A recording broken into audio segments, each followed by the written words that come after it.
dans le rôle de l'amuseur public involontaire. Aujourd'hui, eh bien, c'est la secrétaire d'État à la Santé, Nora Berra. Figurez-vous que dans son blog, elle s'adresse aux personnes vulnérables à cause du froid, et notamment aux sans-abri. Et elle leur conseille quoi aux sans-abri pour échapper à la vague de froid? Elle leur conseille, c'est écrit noir sur blanc sur son blog, de rester chez eux. Oh putain!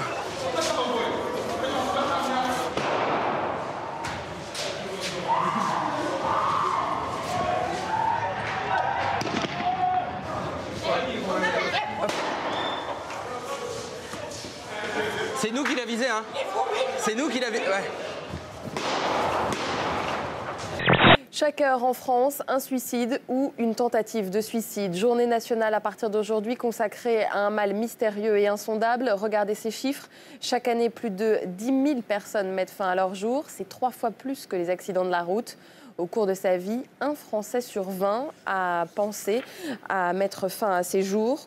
Et puis on termine avec cette journée spéciale. Aujourd'hui, 7 février, avait lieu la journée du suicide. Ah bon? Eh oui. Ah non, c'était la journée contre le suicide. Oh, qu'est-ce que j'ai dit, moi? La suite, vite!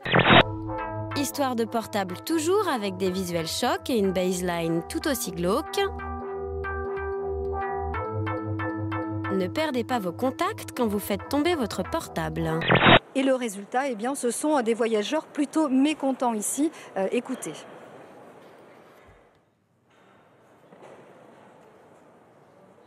Alors, donc voilà, donc la Air France demande aujourd'hui à ses clients de faire un effort.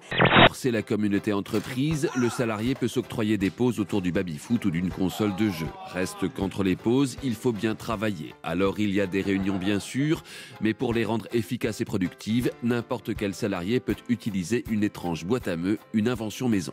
La dernière qui est sortie. Non, mais avec le LOL. Avec le gros LOL, le mec qui fait... Ça va, d'accord, ça va. C'est un outil qu'on a utilisé pour interrompre les réunions qui s'écartent du sujet. Alors, maison d'hôte, chez Nathalie et Alain, bébé. Gagné. Dans un environnement de caractère, sur le thème du cheval et de la nature. Et voilà, bingo. Moi, les canassons, j'aime bien les avoir dans mon moteur, mais grimper dessus, ça va pas être la même. 600 caméras quadrillent toute la ville. Donc là, il y a une voiture sur la voie de circulation. Donc je prends bien le véhicule avec la plaque. Virginie est une contractuelle du futur. Elle verbalise les voitures sans quitter son siège. Tiens-toi droit. Comment veux-tu que je sois pas... Mais si, je suis là. J'ai pas d'accélérateur, j'ai pas de frein. Ah ben... Alors l'accélérateur, c'est ça. Et les freins, c'est ça. OK? Allez. J'ai vraiment pris sur moi, là. C'est vraiment pas... J'adore les chevaux, je trouve ça magnifique, mais de la démonter, ça fait deux.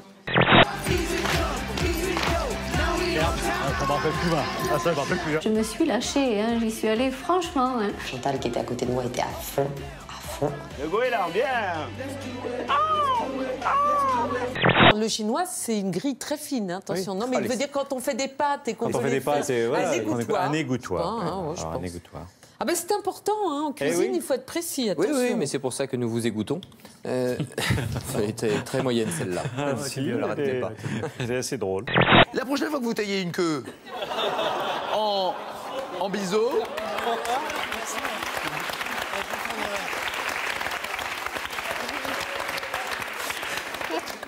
prenez de l'aspirine. On la met dans un scanner, vous voyez, c'est cette IRM, la tête dans une sorte de casque, et puis on lui demande de se caresser. Et puis on regarde, c'est une volontaire bien sûr, et on regarde ce qui se passe dans son cerveau. Qui donne son corps à la science, donc. Alors, elle donne son corps à la science. Il faut avoir envie de faire ça dans un scanner, quoi. Déjà. Ouais. Avec des scientifiques qui sont comme ça. Plus vite, peut-être, non? L'autre doigt. Les scientifiques ne sont pas à côté, ils sont derrière les écrans, ils regardent le cerveau. Alors vous êtes dans la pharmacie, justement pour vendre... de l'aspirine. Voilà. De l'aspirine. Voilà. Et est-ce que vous savez que... Vous l'avez caressé, le John?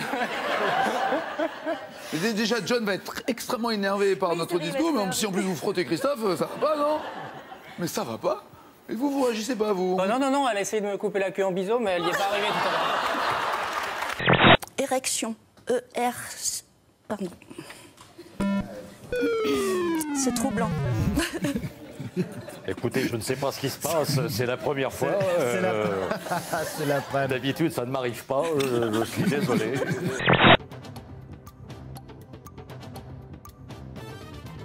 Ça commence par une voyelle, je crois, Enecon. Abstinence. Oui, parce que c'est vrai qu'avec la manière en plus dont les mots étaient organisés, arriver à l'abstinence, c'est tout de même un peu curieux. Je me doutais que vous alliez le relever, ça. Oui, Bertrand. ça.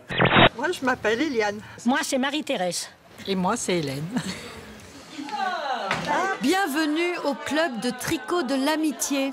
Il existe une race de chiens qui s'appelle la levrette d'Italie. En général, avec les mains, on fait comme ça.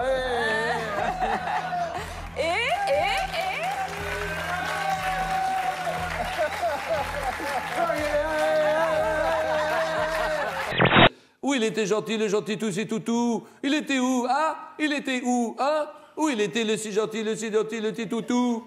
Hercule Poirot. En anglais, Hercule Poirot. Oh, pourquoi Hercule Poirot? Elle avance le poireau, Hercule le Poirot. Dans la chanson À vous dirai-je maman. Oui. Ce qui cause mon tourment.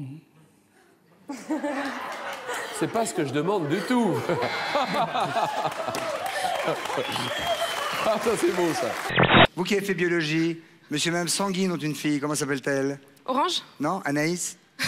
Pourquoi? Anaïs Sanguine? Non mais je suis un peu blonde, hein, j'ai pas compris. Anaïs Sanguine? Des Anaïs de sang?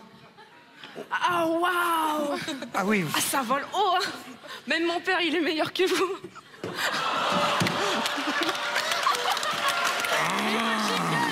Ton fils vient te voir et dit papa, je vais faire comme toi, je vais faire gangster, tu lui dis quoi? Ah non, mais non, parce que d'abord, gangster, ça n'existe plus. Et je lui dis, tu déconnes complet, parce que le bon plan, c'est pas ça. Le bon plan, alors si tu veux faire gangster, alors le bon plan, c'est l'ENA, c'est Polytechnique, c'est Normal Sup. Voilà le bon plan, parce que d'abord, tu payes jamais, tu te fais plein de blé. Alors, deux économistes américains se sont intéressés à la relation entre le sexe, l'argent et le bonheur. Ils ont montré que le fait de passer de faire l'amour une fois par mois à une fois par semaine, ça apportait une augmentation de bonheur aussi importante que si vous gagnez 38 000 € en plus dans l'année.